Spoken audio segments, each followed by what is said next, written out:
Drupalize.Me.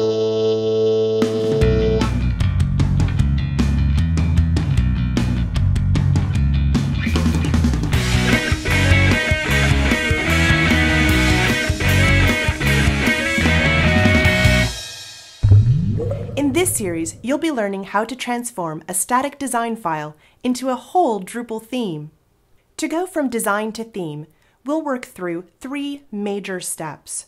First of all, developing a style guide based on the design patterns that we see in our design files. Second, we'll build out Drupal so that it has all of the elements in place. And finally, we'll actually work with those theming files to decorate Drupal. In the first step, create a style guide, we'll need to identify all of the patterns that we can find in our design files. The next step will be to organize those patterns according to object-oriented CSS best practices.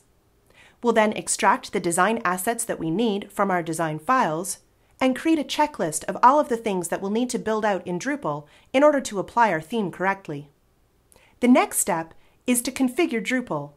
We'll be installing Drupal, creating some dummy content with the Devel Generate module, creating custom blocks, and creating custom menus. In the third step, theming by component, we will create our base theme that has the infrastructure that we need for all of the different types of files we'll be working with. We'll be applying our style guide to the theme. We'll be uploading our theme and enabling it from within Drupal. And then we'll get down to the hard part of the job, which is actually doing all of the debugging work of figuring out why a style may not be correctly applied. We'll be using a lot of inspect element for this particular stage. Before wrapping up the learning series, we'll take a look at all of the topics that you may want to explore after you've learned how to go from design to theme.